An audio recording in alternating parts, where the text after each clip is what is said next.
네, 오늘 2절 말씀이 핵심 구절인데 2절에 보면 내가 너희를 정결한 처녀로 한 남편인 그리스도께 드리려고 중매함이로다. 그런데 중매하려고 그러는데 문제가 있어요. 3절에 뭐라 그래요?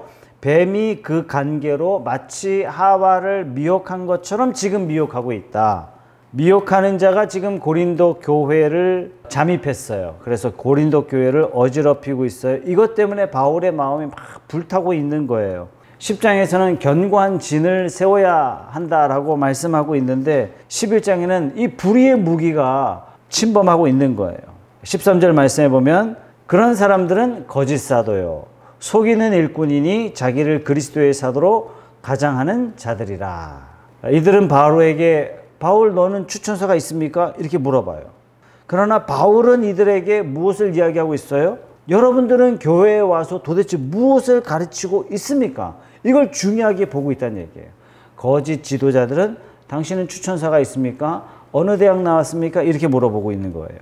그러나 바울은 당신들은 교회에서 무엇을 가르치고 있습니까? 거짓 지도자들은 인기 경쟁을 하고 바울은 진리 전쟁을 하고 있는 것입니다. 미혹하는 자는 거짓 진리로 사람들을 하나님으로부터 돌아서게 하는 자들이에요. 어느 시대나 어디에서나 이런 사람들이 있어 왔다 하는 거예요. 그래서 성도가 나 하나님 사랑해 이러고 앉아있으면 전부 다 미혹하는 자에게 다 넘어갈 수밖에 없는 거예요. 어떻게 해요? 하나님의 말씀을 바르게 묵상하고 말씀으로 무장이 돼야 이런 미혹하는 자가 와서 거짓 진리로 유혹할 때 넘어지지 않고 오히려 견고하게 설 수 있는 것입니다. 여러분, 미혹하는 자들이 누구를 미혹합니까? 교회를 한 번도 안 다녀본 사람을 미혹하지 않아요? 대부분 하나님을 사랑한다고 하는 사람들을 미혹하고 그 사람들이 쉽게 넘어가는 이유가 바로 진리가 없기 때문에. 자, 2절 말씀해 보면 내가 하나님의 열심으로 너희를 위하여 열심을 내노니, 열심이라는 단어가 2번이나 나오네요. 바울이 지금 열심을 낸대요. 보통 열심이 아니라 어떤 열심이에요? 하나님의 열심이에요. 하나님의 열심. 여러분, 열심이라는 헬라어 원어에 보면 아주 다양하게 해석되는데 이 열심이라는 단어를 질투, 분개, 열렬한 마음 이렇게 해석하고 있어요. 우리를 향한 하나님의 열심이 이렇단 얘기예요. 하나님은 태초에 하나님의 형상대로 사람을 만드셨어요. 왜요? 서로 사랑하는 사랑의 교제의 대상으로 사람을 만드셨기 때문에 하나님은 사람을 하나님처럼 만드셨어요. 그런데 이 사람이 사탄의 유혹에 빠졌어요. 결국 하나님과 교제할 수 없는 사탄의 종이 되고 말았습니다. 여기에 대해서 하나님이 질투한다는 얘기예요. 여기에 대해서 하나님이 분개한다는 얘기예요. 여기에 대해서 하나님이 열심을 내고 하나님의 사람들을 데리고 오려고 한다는 얘기예요. 이것을 호세아 선지자를 통해서 잘 보여주셨어요. 호세아 3장 1절 말씀에 보면 이런 말씀이 있어요. 내가 또 가서 타인의 사랑을 받아 음녀가 된 그 여자를 사랑하리라. 음녀가 된 그 여자를 사랑하리라. 그 무슨 뜻이에요? 우상을 숭배하는 이스라엘 백성들을 다시 돌아오게 하리라. 하나님은 음부가 된 그들을 사랑하셔서 내가 너에게 장가들어 영원히 살되 의와 공변과 은총과 긍휼히 여김으로 너에게 장가들며 진실함으로 내가 너에게 장가들리라. 하나님 그렇게 말씀하시고 계신 거예요. 우리가 예수께서 십자가 지신 모든 일련의 역사를 뭐라고 이야기하냐면 구속사, 우리를 구원하는 역사를 아주 간추려서 구속사, 이런 굉장히 독특한 표현을 해요. 이 구속의 일을 구속사역 이렇게 이야기합니다. 즉 역사 속에서 일하시는 하나님의 일하심, 그것을 따로 이야기할 때 우리는 구속사역 이렇게 이야기해요. 이 구속사역에 대해서 구약의 성경들은 계속해서 강조하고 있습니다. 이사야 9장 6절에서 7절 말씀 제가 읽어드릴게요. 이는 한 아기가 우리에게 낳고 한 아들을 우리에게 주신 바 되었는데 그의 어깨에는 정사를 메었고 그의 이름은 기묘자라 모사라 전능하신 하나님이라 영존하시는 아버지라 평강의 왕이라 할 것임이라. 그 정사와 평강의 더함이 무궁하며 또 다윗의 왕자와 그의 나라에 군림하여 그 나라를 굳게 세우고 지금 이후로 영원히 정의와 공의로 그것을 보존하실 것이라 만군의 여호와의 열심히 이를 이루시리라. 여기에도 여호와의 열심이 나오죠. 여호와의 열심이 어떻게 된다고요? 한 아기를 우리에게 보내셔서 우리에게 기대하시는 바를 반드시 이루신다는 얘기예요. 그 이루시는 과정이 우리의 생각과 우리의 상식을 다 뛰어넘어요. 그래서 하나님의 이름을 기묘자라 모사라 전능하신 하나님이라. 이사야 37장 32절 말씀에 이는 남은 자가 예루살렘에서 나오며 피하는 자가 시온산에서 나올 것임이라 만군의 여호와의 열심히 이를 이루시리라. 여기도 여호와의 열심이 나오죠. 여호와의 열심이 어떻게 나와요? 이스라엘이 다 무너졌어요. 포로로 끌려갔어요. 솔로몬 성전이 무너졌을 뿐만 아니라 하나님의 성전이 무너졌어요. 이스라엘 백성들이 도대체 하나님 어디 계십니까? 이제 이스라엘은 멸망했습니다. 끝났습니다. 이러고 좌절하고 있는 이 상황에 하나님이 뭐라고 말씀하세요? 반드시 남은 자가 돌아오리라. 여호와의 열심히 이를 이루시리라. 호세아 11장 8절 말씀에 에브라임이여, 에브라임은요 타락한 이스라엘을 대표해서 말씀하실 때 이렇게 말씀하세요. 내가 어찌 너를 놓겠느냐? 이스라엘이여, 내가 어찌 너를 버리겠느냐? 내가 어찌 너를 아드마같이 놓겠느냐? 어찌 너를 스보임같이 두겠느냐? 내 마음이 내 속에서 돌이키어 나의 국률이 온전히 불붙듯 하도다. 하나님의 열심이 여기 나오는 거예요. 지금 이스라엘 백성들은 완전히 타락했어요. 이스라엘 전 국토의 99.99%가 다 우상 숭배했어요. 진노의 대상이에요. 그런데 하나님이 내가 너를 어떻게 버리겠느냐? 내가 어떻게 너를 놓겠느냐? 내가 너를 반드시 돌아오게 하리라. 이게 바로 하나님의 구속 사역인 것입니다. 어떻게 해요? 심지어 아들을 바쳐서라도 내가 너를 돌아오게 하리라. 근데 그 아들을 믿지 않는다. 그때부터는 기회가 없는 거예요. 바울은 바로 이런 열심으로, 이런 하나님의 열심으로 지금 고린도 교회를 향해서 질투하고 있는 거예요. 여러분 제발 내 말 좀 들으세요. 여러분 내 말을 반드시 들어야 됩니다. 이런 불붙는 마음으로, 열렬한 마음으로, 질투하는 마음으로, 분개하는 마음으로 여러분들이 정결한 신부로 반드시 세워야 됩니다. 이런 불붙는 마음으로 바울이 복음을 전하고 있는 것입니다. 바울이 뭐라고 얘기해요? 자기 자신을 나는 중매자입니다. 여러분들을 정결한 신부로, 그리스도의 신부로 세워야 됩니다. 그런데 문제는 3절 말씀에 뱀이 그 간계로 하와를 미혹한 것 같이 고린도 교회를 미혹시키고 있어요. 그래서 성도는 늘 깨어 있어야 돼요. 인정에 이끌리고 사정에 이끌리면 반드시 진리에 대해서 혼탁하게 돼요. 그러면 이 편이 되고 저 편이 되고 그러면 교회는 안 되는 것입니다. 여러분 하물며 예수님의 수제자였던 베드로가 예수님께 책망받았을 때가 있죠. 바요나 시몬아 내가 복이 있도다 이렇게까지 칭찬을 받았는데 곧바로 사단아 내 뒤로 물러가라 라고 책망을 받았던 사람이 예수님의 수제자 베드로예요. 그만큼 사단은요 누구든지 그 심령을 흔들 수 있는 존재인 거예요. 그렇기 때문에 성도는 주의 말씀에 늘 깨어 하나님 앞에 있어야 된다 하는 사실을 우리가 잊지 말아야 됩니다. 어떻게 해요? 3절 후반절에 너희 마음이 그리스도를 향하는 진실함과 깨끗함에서 떠나 부패할까 두려워하노라.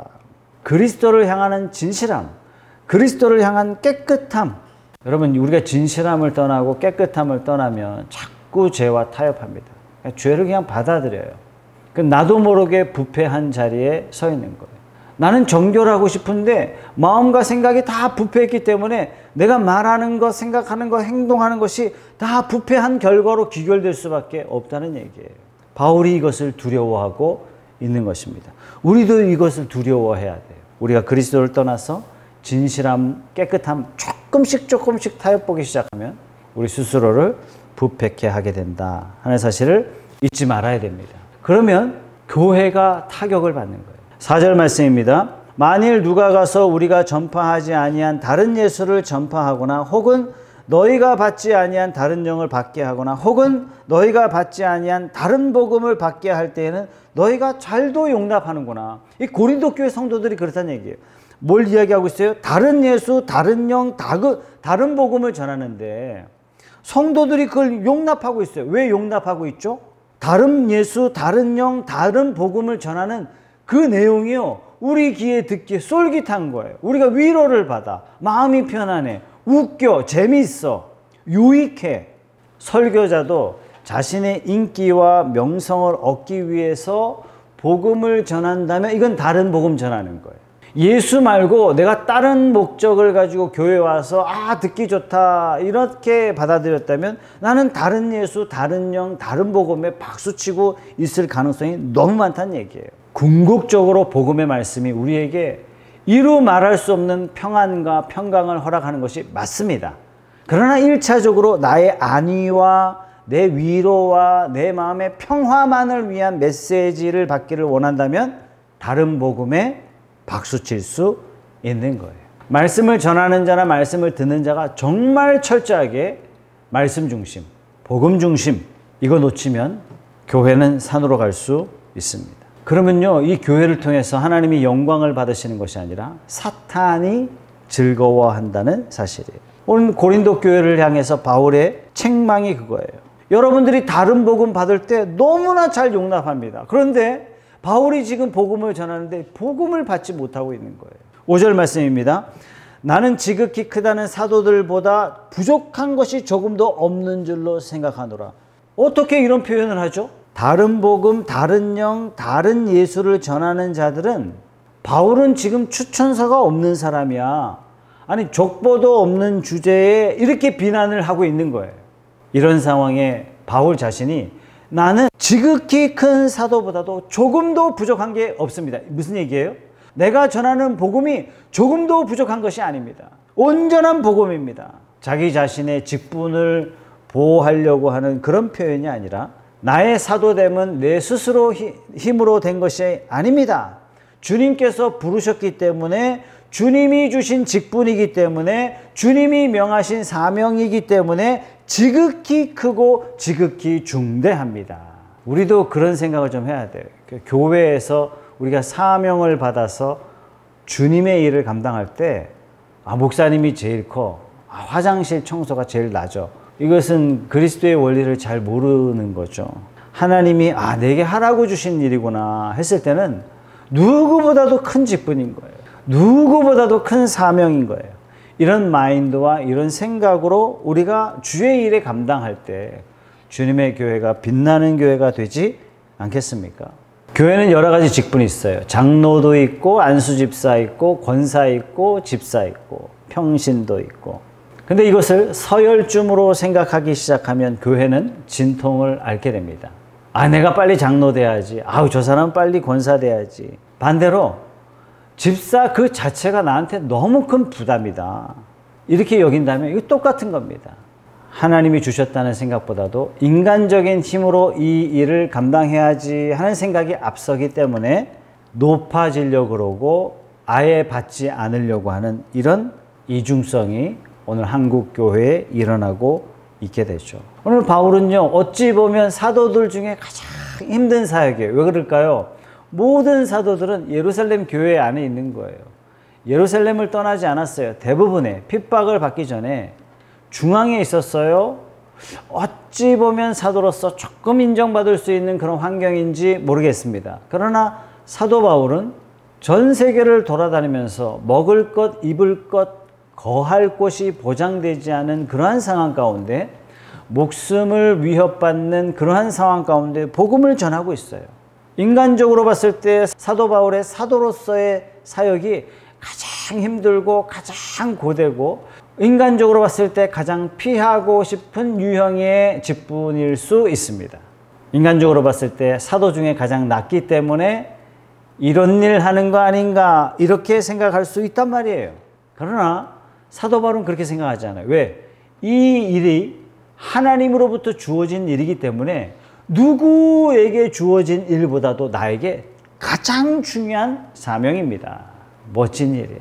이러한 사명감으로 교회를 섬기는 저와 여러분들이 되시기를 축복합니다. 6절 말씀에 내가 비록 말에는 부족하나 지식에는 그렇지 아니하니 이것을 우리가 모든 사람 가운데서 모든 일로 너희에게 나타내었노라. 말에는 부족하나 사도 바울이 이런 표현을 했어요. 아마 고린도 교회에 왔던 거짓 교사들은 다른 영, 다른 예수, 다른 복음을 전하는 이 사람들의 말이 훨씬 더 논리적이고 훨씬 더 재미있고 훨씬 더 화술이 대단했을 것 같다라는 그런 생각을 해요. 거기에 비하면 바울의 표현 방법이 매우 부족합니다. 이렇게 이야기해요. 그러나 지식에는 그렇지 않습니다. 내가 여러분들에게 전하는 이 진리 지식은 최고의 진리입니다. 이렇게 표현하는 것입니다. 그래서 우리가 복음 전할 때 너무 화려한 말로 너무 상대방을 설득할 수 있는 탁월한 표현으로 복음을 전하겠다 이렇게 욕심 부릴 필요가 없을 것 같습니다. 담백하게 하나님이 당신을 사랑하십니다. 하나님이 아들 예수를 바쳐서라도 당신을 사랑하십니다. 그 아들을 믿는 자에게 구원이 있습니다. 자, 7절 말씀입니다. 내가 너희를 높이려고 나를 낮추어 하나님의 복음을 값없이 너에게 전함으로 죄를 지었느냐. 바울이 지금 대가 없이 복음을 전하고 있어요. 이것이 죄가 됩니까? 이렇게 전하고 있는 거예요. 8절 내가 너희를 섬기기 위하여 다른 여러 교회에서 비용을 받은 것은 탈취한 것이라. 여러분들이 이것을 탈취한 것으로 간주했을 것입니다. 이렇게 이야기하는 겁니다. 9절 말씀에 또 내가 너희와 함께 있을 때 비용이 부족하였으되 아무에게도 누를 끼치지 아니하였으면 마게도냐에서 온 형제들이 나의 부족한 것을 보충하였음이라. 내가 모든 일에 너희에게 폐를 끼치지 않기 위하여 스스로 조심하였고 또 조심하리라. 바울의 표현 보세요. 조심하고 또 조심합니다. 이 바울의 조심성, 이것만 봐도 그만큼 고린도 교회가 거짓 영에 사로잡혀 서로 비난하고 사도 바울의 직분을 비난하면서 사도 바울이 전하는 진리까지도 비난하고 있는 그런 상황이에요. 그래서 바울이 너무너무 조심스러운 마음으로 복음을 전하고 복음을 전하는 거예요. 뭘 조심해요? 자기 생활을 조심하고 있는 거예요. 비난받지 않으려고. 고린도 교회는 진리의 영이 없기 때문에 진리를 옳게 분별할 수 없는 그런 상황이었던 거예요. 지도자를 비난해요. 지도자만 비난하는 것이 아니라 그 지도자가 전한 복음까지도 비난하고 있는 거예요. 정말 미련한 자리에 서 있는 것이죠. 12절 말씀에 나는 내가 해온 그대로 앞으로도 하리니 기회를 찾는 자들이 그 자랑하는 일로 우리와 같이 인정받으려는 그 기회를 끊으려 함이라. 고린도 교회 안에 기회를 엿보는 자들이 있어요. 어떤 사람이죠? 교회를 회방시키려고 하는 사람들. 바울은 디모데에게 대적에게 회방할 기회를 조금도 주지 마라. 마귀가 틈타지 못하게 하라. 바울은 이 직책이 회방을 받지 않게 하려고 얼마나 조심하는지 몰라요. 또 조심하고 또 조심하고. 교회 갔는데 사도에게 마땅히 먹을 것과 입을 것과 거할 곳을 제공해야 마땅한데 바울이 이걸 다 거부했어요. 자신이 비난받을까 봐. 우리 성도들이 비즈니스 현장에 뭐 그대로 다 노출되어 있죠. 그대로 노출되어 있기 때문에 복음이 진짜 왕성하게 전파될 수 있는 현장이기도 하면서 또한 복음이 비난받을 수 있는 상황이 되기도 합니다. 우리는 세상에 나갈 때 우리 인생이 전면적으로 하나님의 영광을 비추는 도구가 되느냐 아니면 하나님의 영광을 가리우는 도구가 되느냐 그렇다는 얘기예요. 만약에 우리가 그리스도의 직분을 망각한 채 세상 사람처럼 산다면 그렇게 행동한다면 사탄에게 기회를 주는 어떤 기회? 하나님의 영광을 가리우는 기회를 사탄에게 주는 거죠. 또 하나님의 영광을 성도가 가린 채 살게 되는 거죠. 그러면 그 대가를 성도 스스로 지불받게 되는 것입니다. 그래서 우리 그리스도인들이 이 세상에서 어떻게 사느냐 이것은 너무나 중요한 것이에요. 우리가 그리스도인으로 살아가는 삶 그 자체가 복음의 빛으로 하나님께 기쁨이 될 수도 있고 그렇지 않을 수 있기 때문입니다. 저는 오늘 말씀을 통해서 저와 여러분들이 이 세상에서 그리스도의 말씀을 가지고 조심하고 또 조심하여 우리의 행실을 통해서 하나님께서 영광을 받으시는 복된 삶이 되시길 주님의 이름으로 축복합니다. 뿐만 아니라 하나님의 말씀을 늘 자세히 묵상하여 진리의 말씀을 자세히 묵상하여 이 진리의 말씀을 통하여 오늘날 이 교회를 회방하려고 하는 거짓 지도자들의 내용을 옳게 분별하여 주님의 몸된 교회를 아름답게 지켜나가는 저와 여러분들이 다 되시기를 주님의 이름으로 축복합니다.